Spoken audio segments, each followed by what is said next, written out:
ꯋꯥꯔꯧꯕ ꯌꯥꯗꯦ ꯑꯩ ꯈ꯭ꯋꯥꯡꯁꯤ ꯈꯤꯇꯪ ꯅꯨꯡꯉꯥꯏꯇꯕ ꯑꯗꯨꯅ ꯆꯧꯀ꯭ꯔꯤꯗ ꯐꯝꯖꯕꯅꯦ ꯂꯥꯟꯅ ꯈꯟꯕꯤꯔꯣꯏ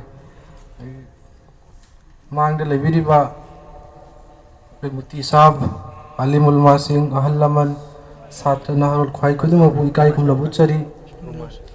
ꯃꯥꯡꯗ ꯑꯩꯈꯣꯏꯒꯤ ꯑꯍꯥꯟꯕ ꯋꯦꯜꯀꯝ ꯑꯦꯗ꯭ꯔꯦꯁ ꯑꯃꯗꯤ ꯀꯤ ꯅꯣꯠ ꯑꯦꯗ꯭ꯔꯦꯁ ꯄꯤꯕꯗ ꯑꯩꯈꯣꯏꯒꯤ ꯃꯨꯐꯇꯤ ꯅꯁꯤꯔꯅ ꯁꯝꯂꯞꯄ ꯋꯥꯐꯝ ꯑꯃ ꯑꯩꯈꯣꯏꯒꯤ ꯂꯥꯏꯕ꯭ꯔꯦꯔꯤꯁꯤ ꯀꯔꯝꯍꯥꯏꯅ ꯇꯧꯕꯅꯣ ꯀꯔꯝꯍꯥꯏꯅ ꯁꯥꯔꯛꯄꯅꯣ ꯍꯥꯏꯕ ꯋꯥꯐꯝ ꯑꯃ ꯊꯝꯈ꯭रे मधुगी मखा तरक्पा समथरक्पोइना अदगिदे मुफ्ती साहब की मनाक्ता ई चलागा नैदि करमाइना तौसनो ओइना अखोई मसुरा तौबु मतमदा मुफ्ती साहब नसु ऐदि मुफ्ती साहब दी अखोई मणिपुर की मसक नायरबा अखोई आलिम अमनिना अखोई मेहमान सु यामना लाक्पा अदुना मेहमान की हेक युमदा पुसनबसु नुंगाइतबा अदुंबा मयाम सु अखोई मुसीबत परेशानी लेबा मरम नै काम हापसी हेक मेहमान तंगाई फदना लेकदब मेहमान लेखलसी लाइब्रेरी पिकना इस्लामिक लाइब्रेरी बुदी मणिपुर की अहानब अमरोम पिकप लाइब्रेरी हेन्ना चाव अल्लाहना गमनब ओइसनुना दुआ तौमिनसी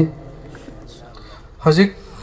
सिगी तंजासी लौरगा अयाकना वफम खितंग थमजगे हबिदा अखोई खुदिंगमकना पामलिबसी करिनो हाइबकांदा अल्लाह की रसूल सल्लल्लाहु अलैहि वसल्लम की मतम जमाना दा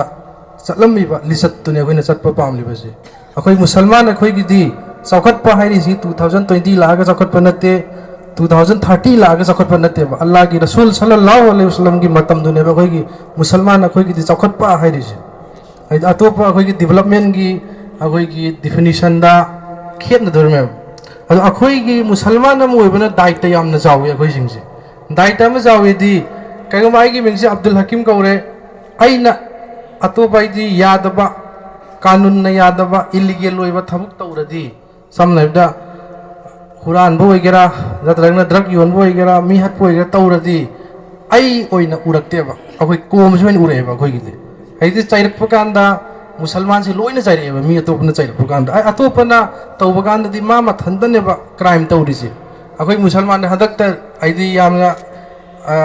कुइद्रिङै ममांगदा मयांग फानदा अखोइगी रेप केस थोपगिदो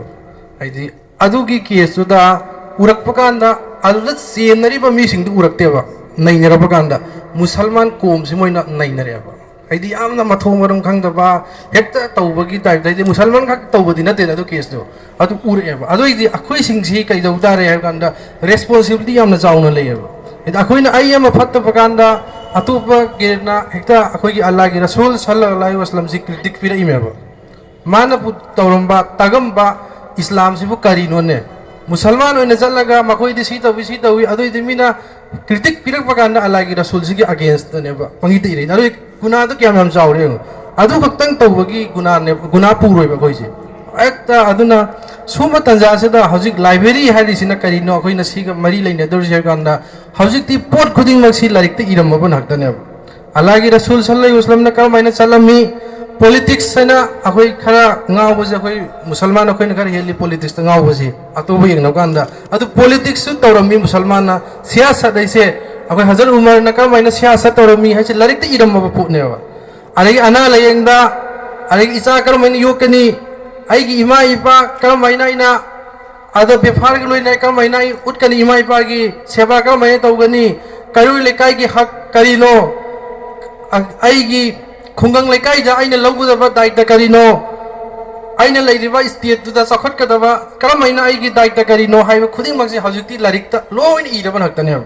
अदुदि लाइब्रेरी सिदा लारिकसि मखल सुना थमरगा अखोइना लारिकसि पारगा नैनरगा अखोइ असेंगबा मुसलमान अल्लाह की रसूल सल्लल्लाहु अलैहि वसल्लम की तरीका दा चटपा मुसलमान हाइबदो अखोइ ओइबा मथौ तायेबा अल हजिक जे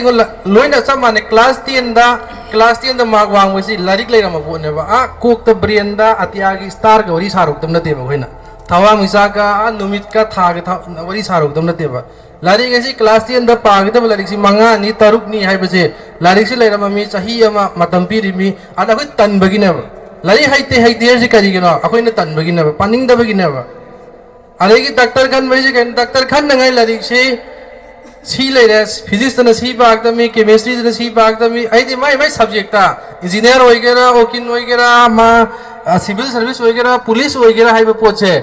mai subject loi larik lai ram po ne ba syllabus ina adu hoi na pa ba tan begin ba ai hai ro gan as larik tu lui oja phatti hai wan adu chum no oja phatti larik lui hai chhatra se akhoi gi isa inau se pung kya larik pa bu no ma larik hang do gi yang bra ma larik pa bra sida akhoi nei na de ba hai ro ga corruption tau yen hai gan ni akhoi musalman si atop kom na handhar ga yeng si ne akhoi na nei na ji hoi yengi no doubt अदु अखोई सी करी न खoi ओरसी हजिक इसिनि ना मसिमा now अनि पोक बगांदा अखोई की कोम सिदा कना या नरि बनोबा मसु नाउ अनि से थंग न बा कयो लेका या न बनते इसिनि ना फोकस या न बनतरे बा अदु का मैना कोइना अतु ब कोम दगी अखोई एक्सपेक्ट तौ दर अखोई मुसलमान दे इंगा कनेना अदु इदि सि नाउ सिंग अखोई हाना सेमदो ब दरकार लेब मुसलमान अखोई हाना सेमदो ब दरकार ले हजी अखोई कई जौरे पैसा पाइते लाई रही है अमतंग होन रगे यंग से अखोइना वाकया तारई अलिमुल मासिंदगी वाकया तारई मदुदि अल्लाह की रसूल सल्लल्लाहु अलैहि वसल्लम से फी बबु मसान फोलम मेना ताय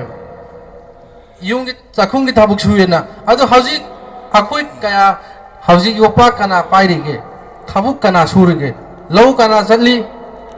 लौ द कना कुम हजी इंखल लेबा अखोई की इसा इनाउ सिंसी लौ कना कुम मनोबा nga farm da kana chatli aigi lairiba sinpham dui matung ina nganu kana loiri yen kana loiri akhoi khar naina bam jange ba sigi adu idi sigi sida akhoi hojik sa si san sa si kg da chatruk ni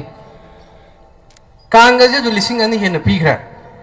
yen boiler hojik chahum hen pighre kg da nganu kg da kya pighre aru si sing ji akhoi da musalman akhoi da sa nga jagan wa di yaroi ba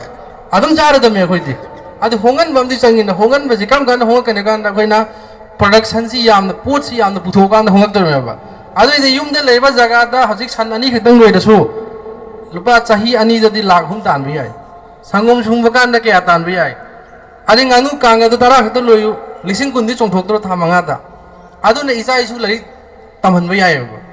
haming ani tor su loyu ai de akhoi ne leiriba akhoi ki resource to akhoi yam na wang na khan khiroi je ba na akhoi ne leiriba akhoi ki upai hojik industry saba adu saba ada saba to adum mangla noi na dum leira da bone akhoi ki resource ai ki leiriba hingon sida ai nganu kya loi bi ai san kya loi bi ai ki low si phan si hojik phawa kun thoi si kun manga ka mai thogan gani kun tha ka mai na thogan gani nga hojik puthoi si kamya na puthok kani si sing si akhoi si mehnat tor ga akhoi ki da leiriba min sing si mehnat tor ga adai lak pa income do na ai ki isai nau sing si larik tamhan ba larik pahan ba adi Allah na dum pirak tor ma ai akhoi kom si sakhal tor me akhoi nungsinar kani sakhal lakani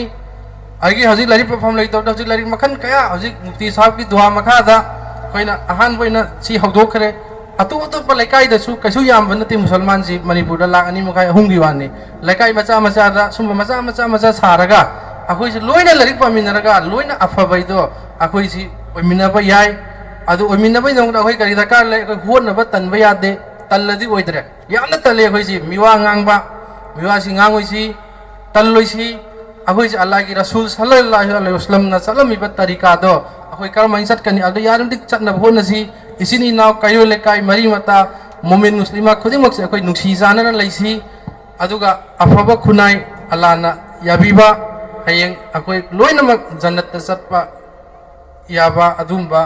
मोमिन मुसलमान सिंग दु ओइरसनु हाइबसि तमजरई मतांग सिदा tension जरगी